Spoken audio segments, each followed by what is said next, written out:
Europe 1, Village Média. Philippe Vandel.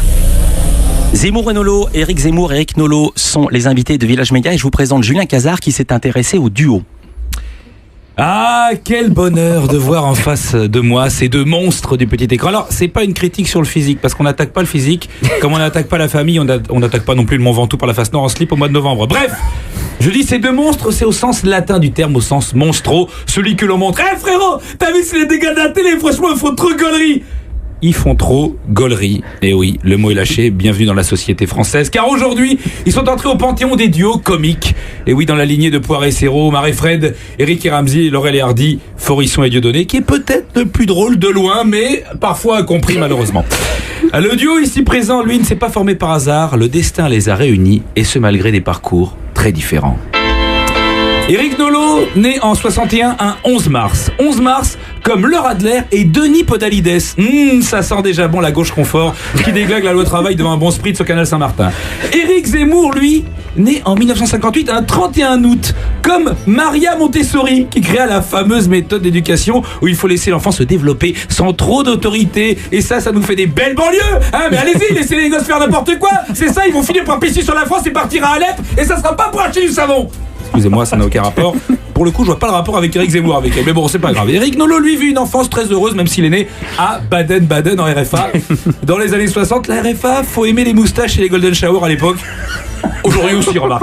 Une scolarité studieuse au collège de Saint-Cloud, où il lit Paul Claudel, François Mauriac et nous monte à 13 ans une barricade devant la cantoche parce que ces fachos de cuistots, ils sont pas nous obliger à manger du porc alors qu'on a des potes musulmans. Enfin, on pourra en avoir. Enfin, il y en a sûrement quelque part, mais pas chez nous. J'imagine le nouveau Jean-Paul Sartre est né. Éric Zemmour, lui, issu d'une famille juive berbère qui a quitté l'Algérie pour s'installer à Drancy. Il y en a qui font des choix bizarres quand même, mais admettons. Pourquoi pas provoquer le destin à l'école? Ça se passe bien, mais il est plus littéraire que matheux. Comme le prouve ce jour où la maîtresse lui dit: Éric, 34 x 2, ça fait enfin mai 68. Non, pas enfin mai 68. Pas enfin mai 68. Il est déjà bien engagé.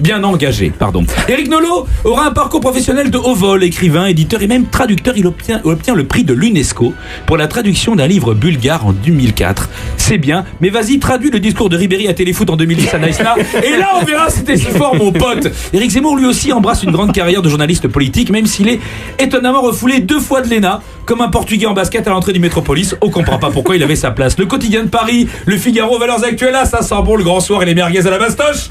C'est beau. Enfin, tout ça, c'est bien joli. Mais c'est pas avec ces feuilles de chou qu'on va se taper des gonzesses dans des 5 étoiles avec du champagne à volonté. Écrivain dans l'ombre, ça peut au mieux te faire te taper une étudiante à cheveux gras de la Sorbonne qui recherche un Pygmalion à la mort moelle 2. Alors, qu'est-ce qui se passe? Intervient la télé, bim! La rencontre magique, on n'est pas couché. Laurent Ruquier joue les entremetteuses de fortune. Éric Nolot remplace le regretté Michel Polac aux côtés de Zemmour. C'est le coup de foudre. C'est pile et face, le yin et le yang, le verso et le lion, oui, parce qu'il est pas recto, il est lion. Je t'aime, moi non plus, on n'a pas vu un couple pareil depuis Richard Burton et Elizabeth Taylor. Ils ne se quittent plus, ils sont unis pour le plus grand des plaisirs en un mot, évidemment. Merci à vous. Merci Julien Cazard. Les applaudissements des deux Éric. Europe 1.